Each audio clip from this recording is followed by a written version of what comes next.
Ciao a tutti ragazzi, io sono Umberto e ben ritrovati in questo mio nuovo video. Oggi sono qui per parlarvi della casa più infestata del Wisconsin, ovvero la Summerville Mansion. Ma prima di cominciare, come di consuetudine ormai, vi invito ad iscrivervi al canale, di tempestare di like a questo video, di commentare e di condividerlo su tutti i vostri social. Ma ora partiamo, perché sentite che cosa accade davvero, anzi, che cosa è accaduto davvero in questa casa.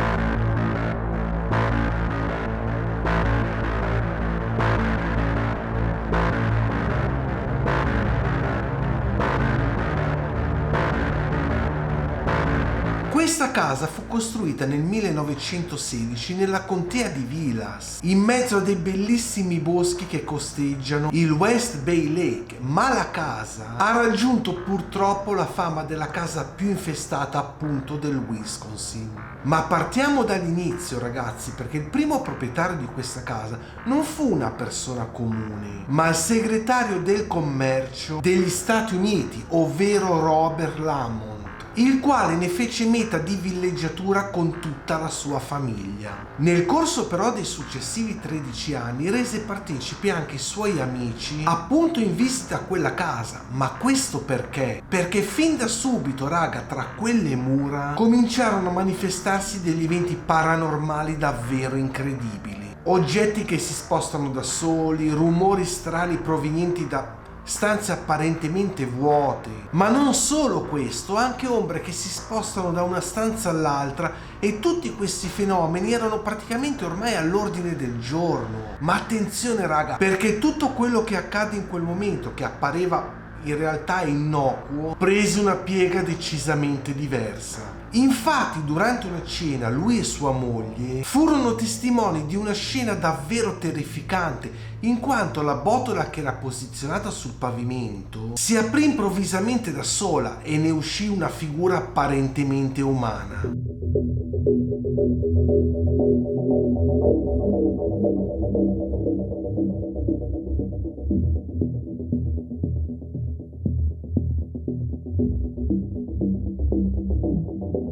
Lamont, appunto il marito, pensò che in realtà fosse semplicemente un ladro, quindi imbracciò subito il suo fucile e fece fuoco ripetutamente contro questa figura, ma i proiettili, indovinate cosa fecero? Gli passarono attraverso senza assolutamente scalfirlo in alcun modo. Questa esperienza ragazzi sconvolsero a tal punto i coniugi Lamont che non tornarono neanche più a casa, e infatti da quel momento la casa rimase vuota fino agli anni 40.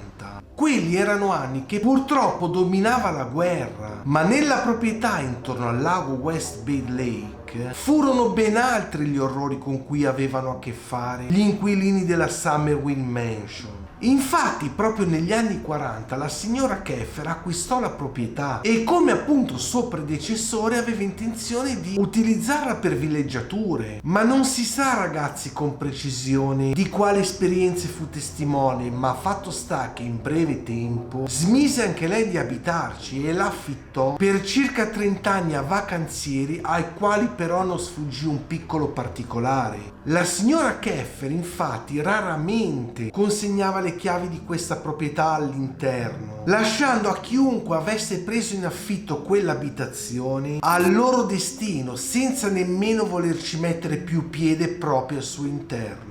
Ma qua siamo agli inizi degli anni 70 e Arnold Winshaw e sua moglie Ginger comprarono questa abitazione, ovvero la Summerville Mansion, con l'intenzione di restaurarla e viverci appunto con i loro 6 figli piccoli. Subiti però diversi rifiuti da alcune imprese edili per via appunto della sua cattiva reputazione, la famiglia Hinshaw decise di eseguire questi lavori personalmente.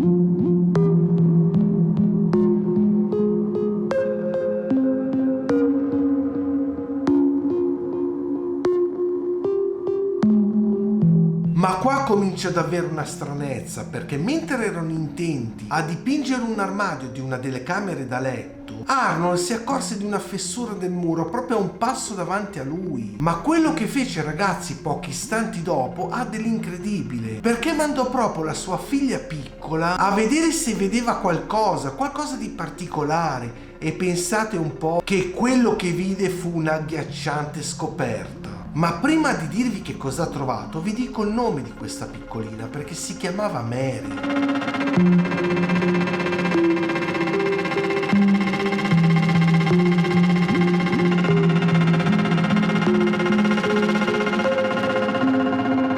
E appena mise il muso dentro, trovò una stanza segreta, trovò una pila di ossa al centro e tornò indietro con un teschio dotato di folti capelli neri. Appena mostrò al padre questo strano artefatto, ecco, chiamiamolo così, il padre decise praticamente di riportarlo dove l'aveva trovato e addirittura aveva persino sigillato questo passaggio. Tutta la famiglia da quel momento cercò di dimenticare quanto è accaduto, insomma quello che avevano visto. E qua ragazzi cominciarono a passare anni, ma ad un certo punto la famiglia decise di riaprire quella fessura, o meglio di spaccare la protezione che loro avevano fatto, perché come vi ho detto poc'anzi infatti l'avevano murata, l'avevano completamente sigillata. Ma una volta appunto distrutto tutto e ricreato questo passaggio, una volta entrati al loro interno, tutto quello che avevano visto anni prima era sparito completamente.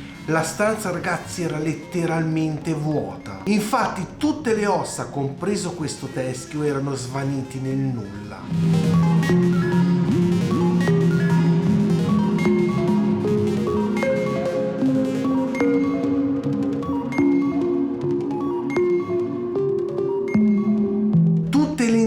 Che abitavano la Summerville Mansion, anzi probabilmente la abitano ancora, si sono risvegliate improvvisamente, mostrandosi palesemente e del tutto per tutto alla povera famiglia Hinshaw.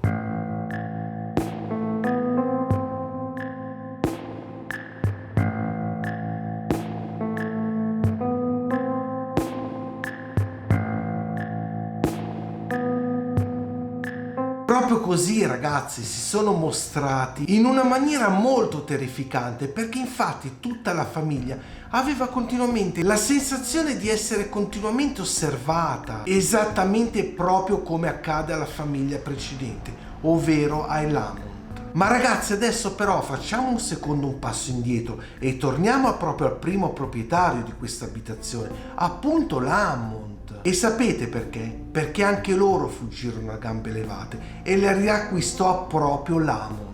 Ma le cose peggiorarono drasticamente dal momento in cui Lamont rimise piede in quell'abitazione, perché come sempre strani umori provenienti da stanze vuote continuavano ad accadere, ma la situazione si aggravò molto presto, perché cominciarono a fluttuare oggetti per tutta la casa, da una stanza all'altra, fino però ad un'apparizione davvero incredibile, una signora quasi praticamente del tutto materializzata proprio nella sala da pranzo. Lo stesso Arnold purtroppo impazzì per questo fatto di essere continuamente perseguitato da questi spiriti malvagi, ma durante questa follia gli venne una brillante idea, ovvero brillante, perché è una cosa un po' strana. Cominciò, pensate un po', a suonare una tastiera proprio negli orari notturni, proprio nel momento in cui questi fenomeni paranormali si mostravano con maggior frequenza, ed era convinto che quello che stava facendo serviva, ecco, in qualche modo per tenerli lontani. Ma anche la moglie non resta a tutto questo e tentò più volte di togliersi la vita. E proprio dentro quell'abitazione, ovvero la Summerville Mansion, decretarono a tutti gli effetti la fine del loro sogno. Infatti è diventato davvero un incubo. La famiglia infatti abbandonò in qualche modo questo legame con questa abitazione. Anche da questo momento la casa rimase vuota, però questa volta solo per pochi anni,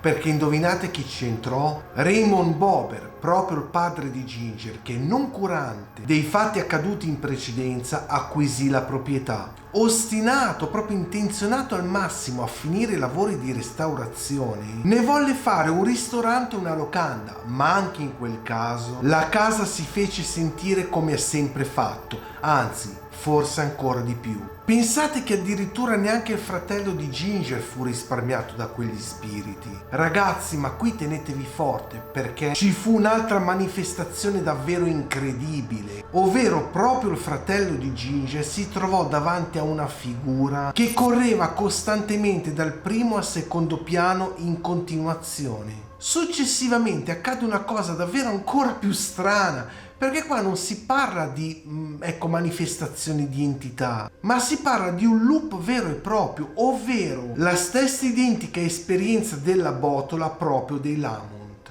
Però qui ci fu una piccola variazione della storia precedente, perché sentì 2 colpi di spari e dell'odore di polvere da sparo. E sapete perché?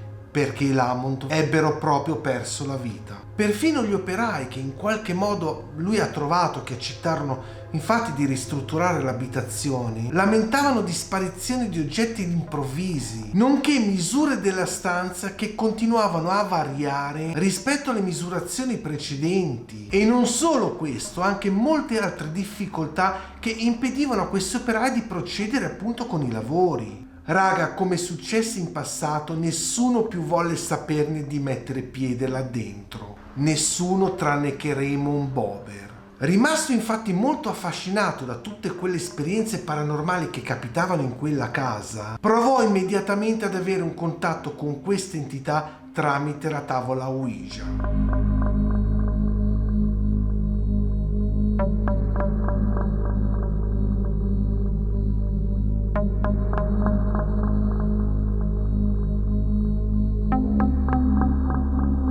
A quanto pare effettivamente aveva ottenuto dei risultati, infatti poco tempo dopo fece una seduta di ipnosi e iniziò a parlare con una voce che non gli apparteneva. Bober durante questa sessione di ipnosi descrisse in modo dettagliato un documento che si trovava appunto nelle fondamenta di quella casa, firmato Jonathan Carver. Si pensava che questo Carver fosse un pioniere, il quale oltre che a commissionare la costruzione della Summerville Mansion, fu per un periodo proprietario della maggior parte delle terre del Wisconsin.